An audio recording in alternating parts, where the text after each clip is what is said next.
ನಮಸ್ತೆ ಸ್ನೇಹಿತರೆ. ಬೆಂಗಳೂರಿನಿಂದ ಬರೀ 28 ಕಿಲೋಮೀಟರ್ ದೂರದಲ್ಲಿರುವ ಜಿಗಣಿ ಕೆರೆಯ ವೈಶಿಷ್ಟ್ಯವನ್ನು ಚಮತ್ಕಾರವನ್ನು ಕೇಳಿದ್ರೆ ನೀವು ದಂಗಾಗ್ತೀರಾ.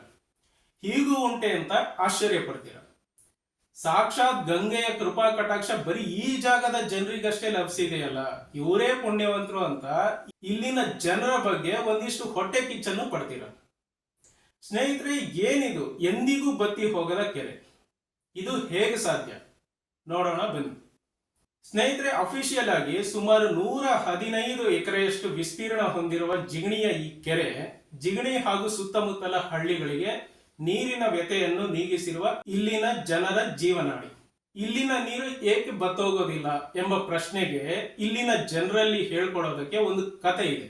ಸುಮಾರು 15 ವರ್ಷಗಳ ಹಿಂದೆಯಷ್ಟೇ ಇದು ಸಹಿತ ಎಲ್ಲಾ ಕೆರೆಗಳಂತೆ ಮಳೆ ಬಂದ್ರೆ ತುಂಬಿಕೊಳ್ತಿತ್ತು, ಬರ ಬಂದ್ರೆ ನೀರ್ ಬತ್ ಹೋಗಿ ಭೂಮಿ ಬಿರುಕು ಬಿಡ್ತಿತ್ತು. ಒಮ್ಮೆ ಬಂದ ಬರಗಾಲ ಅಂತೂ ಸುಮಾರು 3 ವರ್ಷ ಇತ್ತು.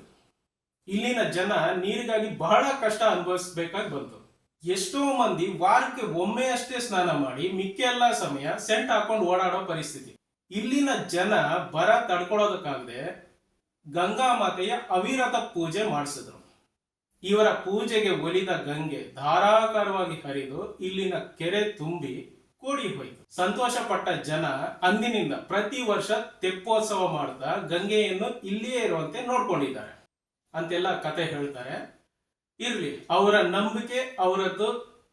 ಈಗ ನಾವು ಇದಕ್ಕೆ ಸೈಂಟಿಫಿಕ್ ರೀಸನ್ ಏನಿರಬಹುದು ಅಂತ ನಮ್ಮ ಡೌಟ್ ಕ್ಲಿಯರ್ ಮಾಡ್ಕೊಳ್ಳೋದಕ್ಕೆ ನಾವು ಮತ್ತೆ ನಮ್ಮ ತಂಡ ಸತ್ಯ ಪರೀಕ್ಷೆಗೆ ಮುಂದಾದ್ವಿ. ಸ್ನೇಹಿತರೆ, ಇಲ್ಲಿನ ಸ್ಥಳೀಯ ಆಡಳಿತ ಅಂದ್ರೆ ಪುರಸಭೆಯನ್ನು ಎಷ್ಟು ಹೊಗಳಿದ್ರೂ ಕಮ್ಮಿನೇ.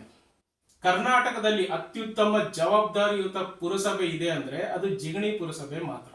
ಸ್ನೇಹಿತರೆ, ಮೊನ್ನೆ ಅಷ್ಟೇ ಬೇಸಿಗೆಯಲ್ಲಿ ಕರ್ನಾಟಕದ ಎಲ್ಲಾ ಕಡೆ ಭಯಂಕರ ಬರಗಾಲ ಇತ್ತು.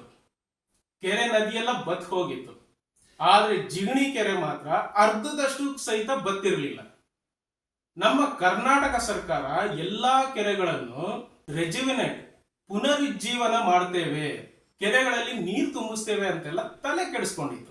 ಆದ್ರೆ ಜಿಗಣಿ ಪುರಸಭೆಯವರು ದೀರ್ಘದರ್ಶಿಗಳು. ವರ್ಷಗಳ ಹಿಂದೆನೆ ಇದನ್ನೆಲ್ಲ ಹೇಗ್ ಮಾಡೋದು ಅಂತ ತಿಳ್ಕೊಂಡು ಕಾರ್ಯರೂಪಕ್ಕೂ ಸಹಿತ ತಂದಿದ್ದಾರೆ. ಹೊಡಿರಿ ಚಪ್ಪಾಳೆ. ಇದು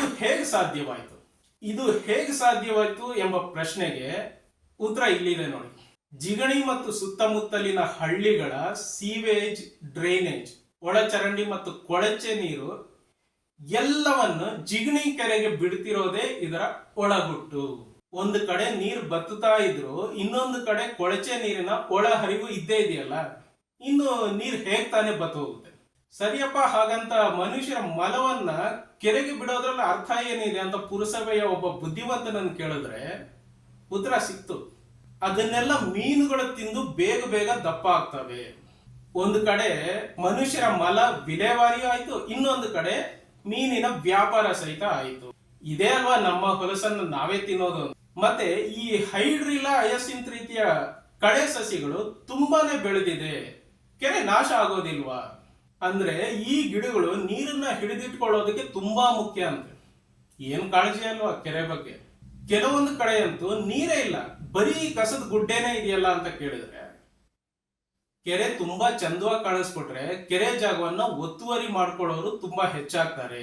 ನಮ್ಮ ಕೆರೆಗೆ ಯಾರ ದೃಷ್ಟಿಯೂ ತಾಕದೇ ಇರಬೇಕು ಅನ್ನೋ ಕಾರಣಕ್ಕಷ್ಟೇ ಕಸವನ್ನು ಹಾಕ್ತೇವೆ, ದಯವಿಟ್ಟು ಅರ್ಥ ಮಾಡ್ಕೊಳ್ಳಿ ಅಂತ ಹೇಳಿದ್ರು. ಇಡೀ ಕರ್ನಾಟಕಕ್ಕೆ ಒಂದು ಒಳ್ಳೆ ಐಡಿಯಾವನ್ನ ಲೀಸ್ಗೆ ಕೊಟ್ಟಿರೋ ನಮ್ಮ ಜಿಗಣಿ ಪುರಸಭೆಯ ಜವಾಬ್ದಾರಿತನ ಮತ್ತು ಅತ್ಯುತ್ತಮ ಕೆಲಸವನ್ನ ಕರ್ನಾಟಕ ಸರ್ಕಾರ ಗುರುತಿಸಿ ದಯವಿಟ್ಟು ಜಿಗಣಿ ಪುರಸಭೆಗೆ ರಾಜ್ಯದ best performer of the decade award ಅನ್ನ ಕೊಟ್ಟು ಅವರನ್ನ ಗೌರವಿಸಬೇಕು ಮತ್ತು ಅವರಿಂದ ಇಂತಹ ಇನ್ನಷ್ಟು ಉತ್ತಮ ಕೆಲಸ ಮತ್ತು ಐಡಿಯಾಗಳನ್ನ ಎದುರು ನೋಡಬೇಕು ಅಂತ ಅತಿ ವಿನಮ್ರತೆಯಿಂದ ಸರ್ಕಾರವನ್ನು ಕೇಳಿಕೊಳ್ತಾ ಮುಂದಿನ ವಾರ ಸಿಗೋಣ. ಜೈ ಕರ್ನಾಟಕ, ಜೈ ಹಿಂದ್.